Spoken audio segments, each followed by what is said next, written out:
It's already springtime. The topic for today's talk is for the young at heart.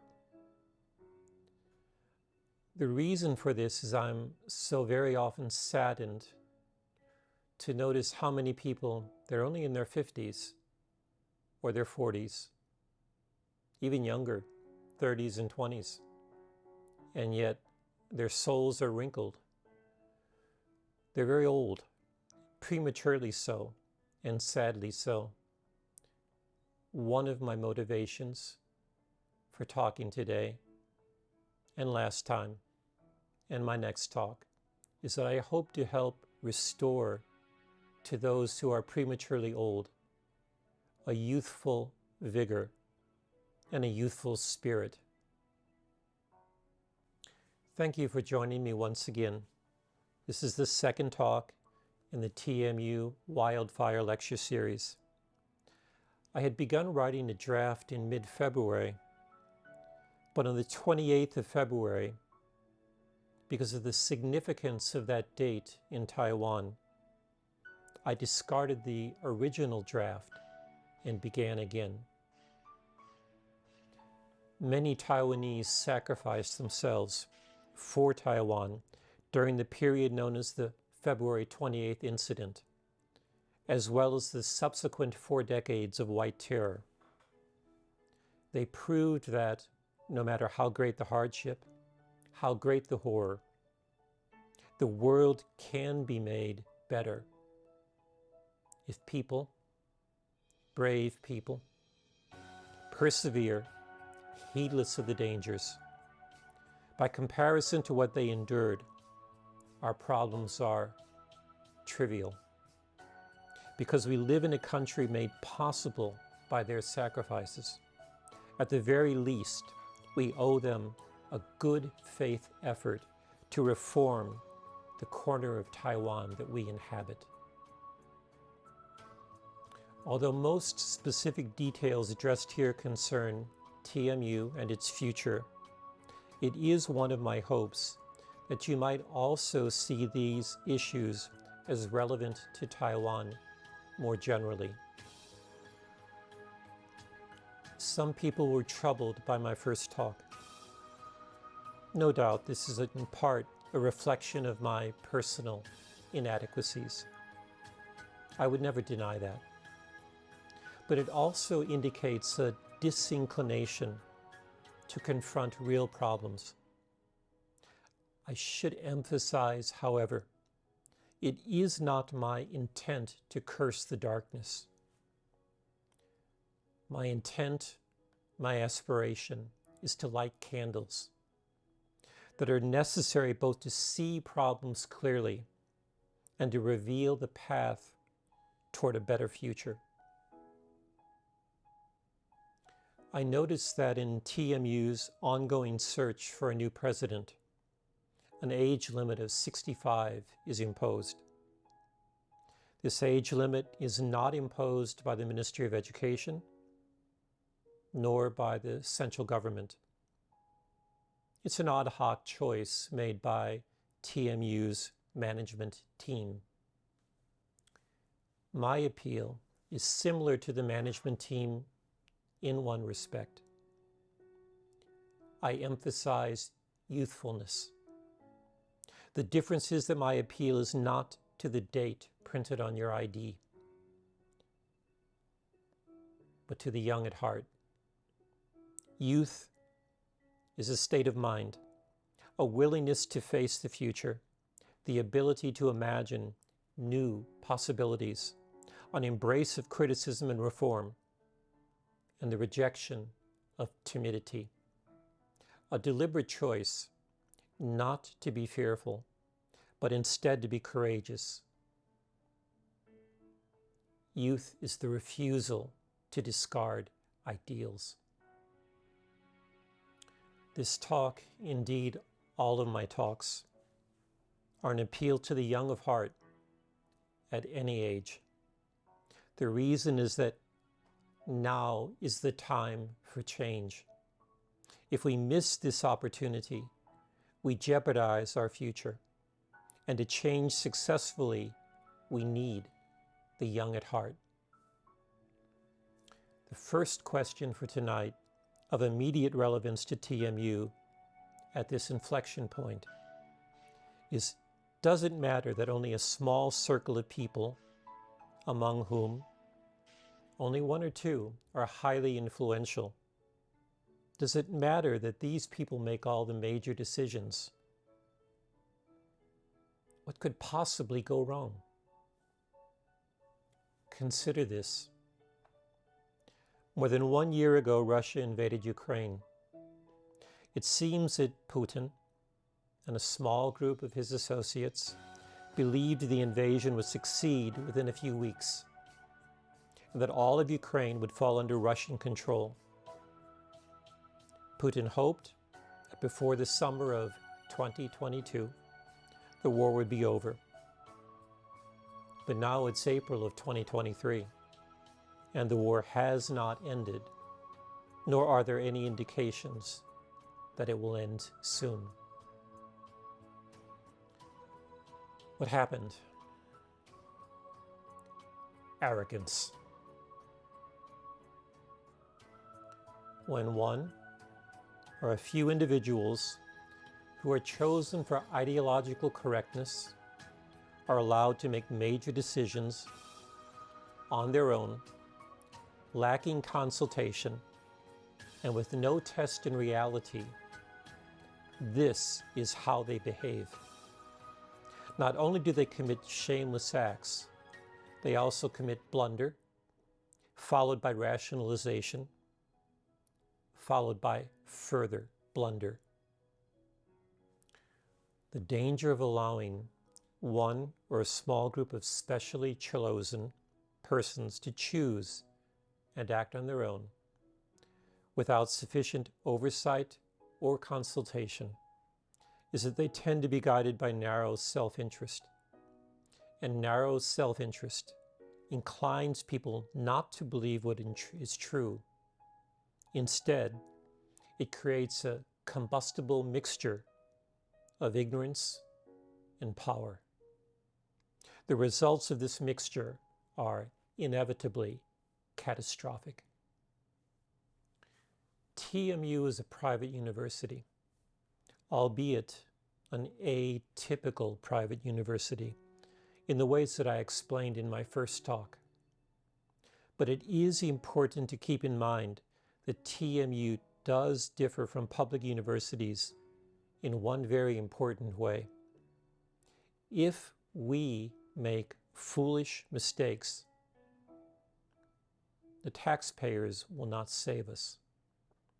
Public institutions can make, even repeat, foolish mistakes and be saved from catastrophe by taxpayer money. The same is not true for TMU. When we make bad decisions, taxpayers are under no obligation to save us. One of the things that TMU needs and does not have is a youthful process of rational, imaginative, importantly, distributed and decentralized decision-making, analogous to AI's parallel distributed processing.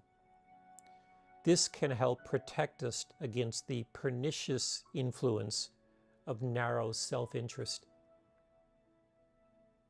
Herb Simon, often regarded as the father of artificial intelligence, received a Nobel Prize in 1978 for what he dubbed bounded rationality.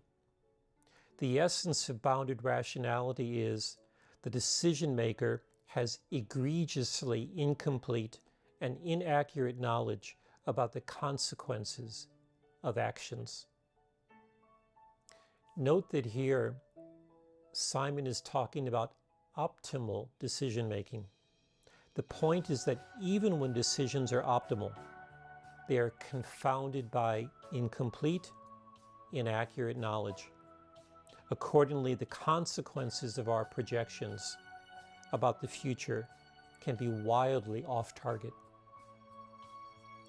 Frankly, when you sit down to read TMU's projections about the future, That's our white paper. A white paper that we spent more than 3 years on writing and rewriting. Please keep Simon's ideas in mind. His ideas on bounded rationality. If you do, you will be extremely dubious about the white paper plans and the white paper projections.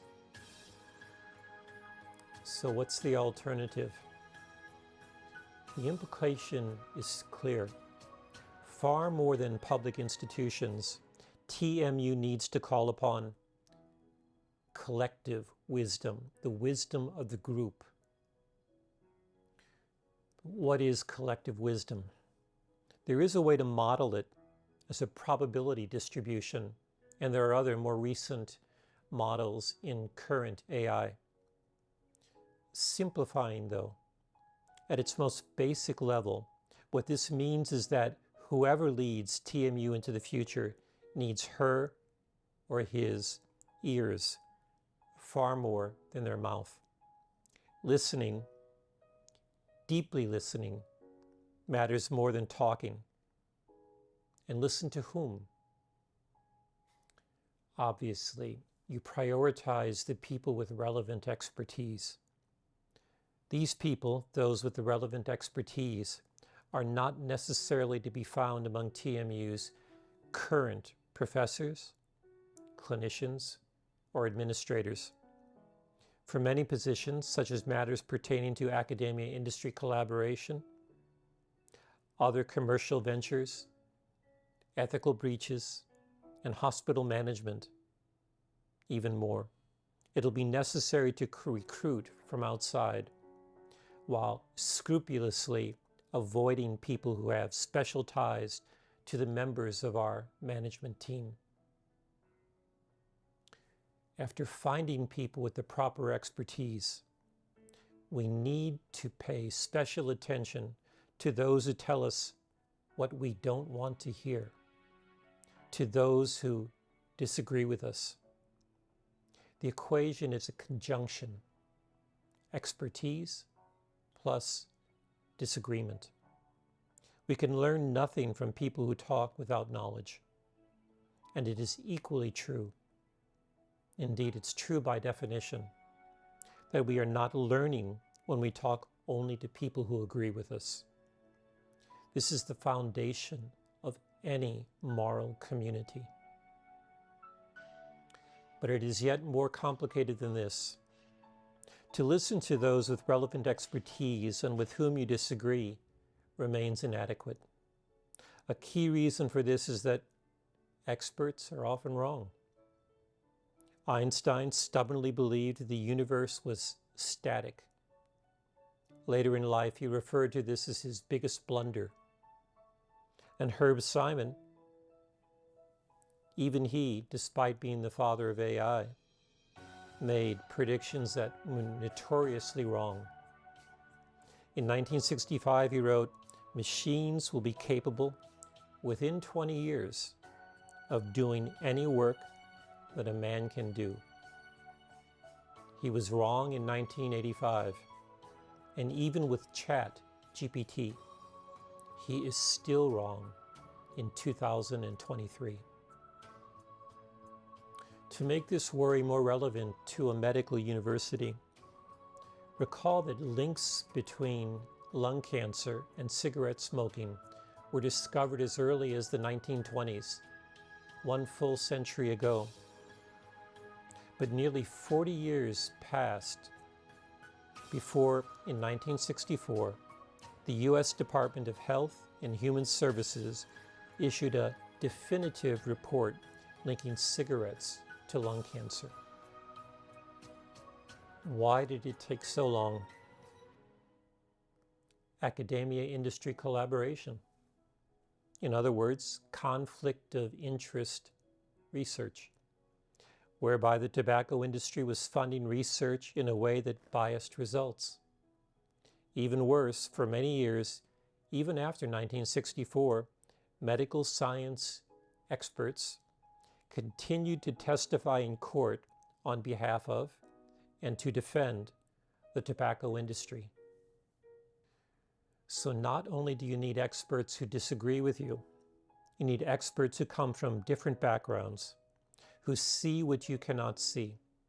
Experts of varying personalities, ranging from the excessively bold to the excessively cautious, and experts who differ in the degree to which they emphasize the short or the long term, and most importantly, the influence of experts with conflicts of interest must be minimized. Wisdom results not from a small group of like-minded individuals who share the same self-interests. Wisdom results from youthful expertise, tempered by humility, expertise that is open to disagreement, and expertise that is not confounded by self-interest. When pursuing wisdom, is there a risk of anarchy? Yes. But anarchy of process is necessary. Anarchy of process is not a vice, it's a virtue. Often, typically even, chaotic brainstorming is a necessary prerequisite to wise planning. But how can this anarchy result in wisdom? Leadership. A leader is not a person who enjoys meetings. A leader is a person who knows that constant learning is intrinsic to leadership. A leader helps to unlock people's potential to become better. A leader listens carefully, digests differing perspectives, and puts aside self-interest. Life experience does matter, even for the young at heart, because discussion cannot continue indefinitely. Conclusions must be reached, decisions must be made. A leader has sufficient experience to determine when discussion should come to an end and when a decision must be rendered. After the decision is made, a leader gives credit to the group for all successes, and the leader takes full responsibility for all of the failures. What other factors contribute to rational decision-making and planning for the future? Transparency. During the anarchic process of discussion, it certainly is not necessary that every word, every sentence, and every paragraph be made public. But when the management team renders a decision, the decision, its rationale, and all matters pertaining to self-interest of the management team should be made transparent. Leaders of sincere and altruistic intent are in fact sometimes unfairly suspected, unfairly accused of behaving in ways that serve not the long-term interests of the group. Their decisions are often suspected to be based upon only personal, short-term interests. The best way, always, for leaders to protect themselves from unfair doubts, unfair accusations of this sort, is transparency. In fact, the principle of transparency is fundamental to all free and open societies, like Taiwan. In all open societies and throughout Taiwan, as well as TMU, the very idea of secrecy should be repugnant. Why is this so basic, so important? Plato told a story about the ring of Gyges. The ring was magical in that it enabled its owner to become invisible whenever he twisted it. He then used his power of invisibility to behave despicably, enabling him to secure power for himself. If you care about morality, a moral community, and making moral decisions, it's better not to have the power to become invisible. Think of the harm caused by poison letters.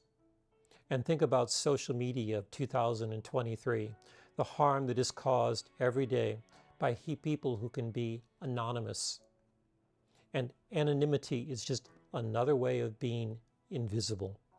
Being invisible is just another way of lacking transparency, of being secretive. We should not dwell on the past, but we should learn from the past. White terror was a disease. The patient, Taiwan, has recovered to a great extent, but a shadow remains. 3 symptoms linger: secrecy, implied threat, and fear. For the patient to fully recover, these lingering symptoms stand in need of amelioration. In this respect, TMU can lead the way. TMU can set a good example. For a management team to lead well, it needs the youthful vigor of springtime, but it also needs the bright light of day. Above, I referred disparagingly to TMU's long-term planning as reflected in our white paper. That document highlights another problem of irrationality, inefficiency. When I was a schoolboy, I was an athlete. And as an athlete, I learned that a key to success in sports was economy of effort.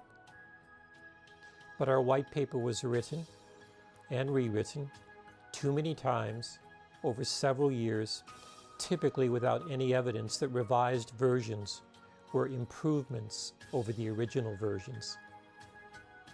It did involve many people, but those people were not permitted to provide constructive input. They were merely pushing pens, following orders from above, orders that were not based upon collective wisdom. All the while, the people who had to expend time on this document have known it will be forgotten within a year or two. This is detrimental for the esprit and the morale of our colleagues. The problem with projects like this is not only that they waste time, they also cause our staff to lose interest in and enthusiasm for their jobs. It's harmful to the institution because employees who believe that their work is a mere formality and that the products of their effort will be forgotten soon after completion won't do their job well. Poor morale is a necessary consequence. To be fair, the white paper does correctly identify certain crucial issues, such as the importance of artificial intelligence, at least narrow AI. These things to the future of medicine. The problem is that the document presents no realistic strategy for how TMU can make progress on creating smart hospitals or on how to improve medical care through innovative use of AI, whether AGI or narrow AI.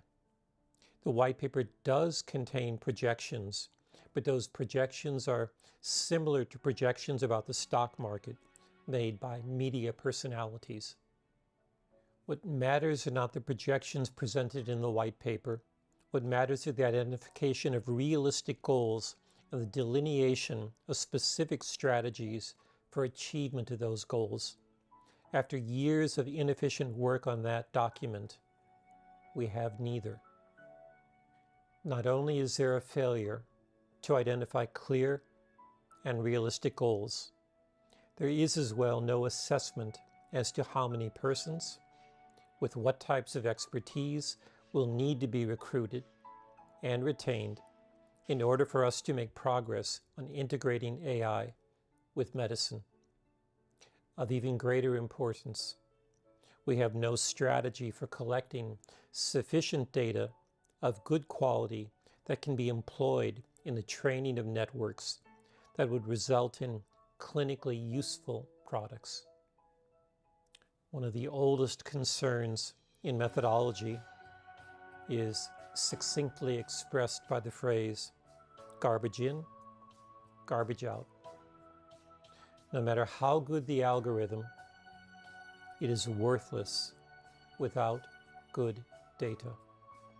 And no matter how many clinicians you have, they cannot help, not for this purpose, unless they know how to collect and are motivated to collect, are willing to collect high quality data. Can this problem be solved? Yes, but the starting point must address fundamental issues such as how to foster deep collaboration between basic science and clinical applications. Fundamental to this divide is that clinicians are at their best when carefully and efficiently applying what is already known. Even when communicating with patients, an air of confidence about what is known can be salubrious for the patient. Basic science belongs to a different world.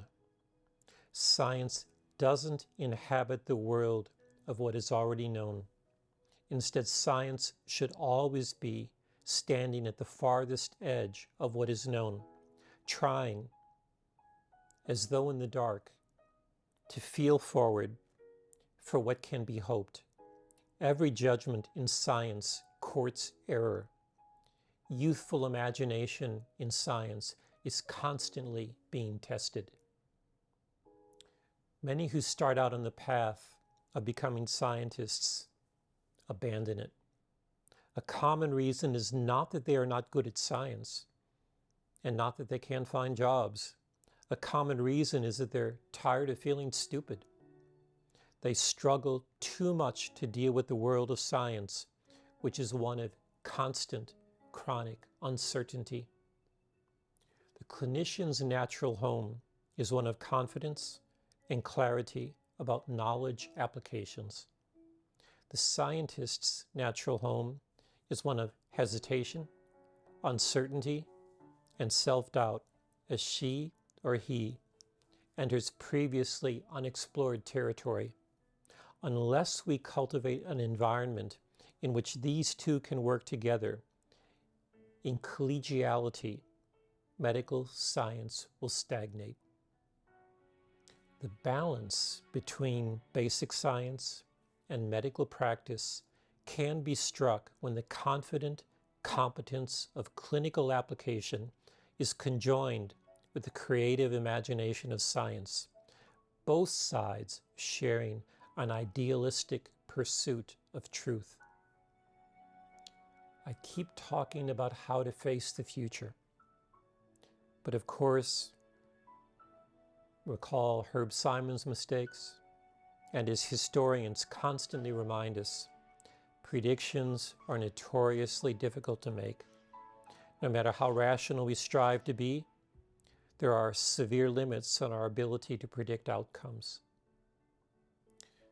Nevertheless, certain events are predictable with an extremely high degree of probability. And when TMU, or any institution, makes long-term plans, as those on display in our white paper, focus should be delivered to what is predictable. It's now widely agreed that 30 years ago, it was a mistake to expand Taiwan's university system, at least to such a great extent. The number of babies being born now is a good predictor of how many university-age students will matriculate 18 or 19 years from now. The same applies to urban renewal in a democratic society, constructing new MRT stations, widening roads, increasing green space, and easing traffic congestion. These things take several decades. But reflect on what we have done. TMU endlessly emphasizes that one of its great advantages is location. In the Xini district, just a very short walk from 101, the most cosmopolitan location in Taiwan. All of our promotional videos emphasize this fact. Indeed, location has served TMU very well, enabling it to internationalize and elevate its academic status. But now, half of the colleges in TMU, in particular those that have the greatest difficulty attracting students and retaining talented faculty, have been moved to the most densely populated part of Taiwan, a part of Taiwan with little green space, but constant traffic congestion. Wider roads, a new MRT station, expanded greenery, and so on, would improve the campus greatly. But all of those items are decades away. Meanwhile, Taiwan's student-age population continues to shrink, and inter-university competition for retaining top talent increases. Can we make predictions about the future of the new campus? Yes. In the years ahead, all of the colleges that have been moved to the new campus will confront new, unnecessary struggles that could have been avoided. Typically, if we care about the entire group, when taking away something of value, like a good location, we compensate in other ways, like provision of more space, more resources, and improved access to equipment. Has that been done? No. Quite the opposite. And to make matters worse, colleges have been forced to move while the new building is still under construction, creating much chaos, even danger, for faculty, staff, and students. And it is a non-trivial fact that we have created even more traffic congestion for ambulances trying to deliver patients to the hospital. Is the Office of General Affairs at fault? Absolutely not. Our management team must assume complete responsibility for the results of these decisions. I know that I will be misunderstood, but I am compelled to try nonetheless. My words are not the denial of TMU's strengths. Instead, they are an affirmation, and I hope they will be understood as an affirmation. TMU can withstand careful scrutiny and public criticism. The appeal here is for a better model of transparent, rational, benevolent decision-making. Many, perhaps even the majority of my colleagues, are very clear about these problems and discuss them in private, though never in public. For some of these colleagues, the main reason is fear. Although white terror ended decades ago, what continues is a fear of those who would resort to any means available to harm people who challenge authority. I understand why these colleagues choose to remain silent. I do understand their fear. For others, the main reason is cynicism. They see no benefit to be gained from challenging authority. Instead, even when they know those who hold power are behaving improperly, they choose to focus only on immediate problems of self-interest. As Oscar Wilde said of cynics, they know the price of everything and the value of nothing. I feel pity both for those who are afraid and for those who are cynical. I hope they can regain their idealism. I hope they can regain their youthful spirit. Some people have criticized me for my remarks, commenting that I am not originally from TMU, indeed that I'm not Taiwanese. It is true that I am not an alumnus of TMU, and that only a portion of my academic career has been at TMU. It is also a fact I was not born in Taiwan. But it is always unhealthy for any management teams to exclude persons from the outside, persons of divergent backgrounds and talents. The first step in solving any problem is to recognize that the problem exists. And often problems are more easily recognized by those who enter from the outside. It is also true that I was not born in Taiwan. I was granted Taiwanese citizenship less than 2 years ago, and only under a special legal clause. But what my critics forget is that I did not merely observe Taiwanese democratization. I was an active participant, and I was an active promoter of the process.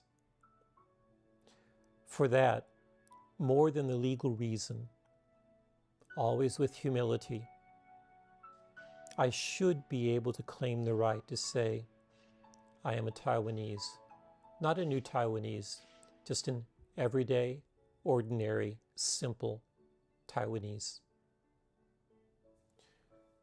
But honestly, nationality is a distraction. It should be irrelevant. What matters more is the need to remember our shared humanity. I am not from the US, and my colleagues are not from Taiwan.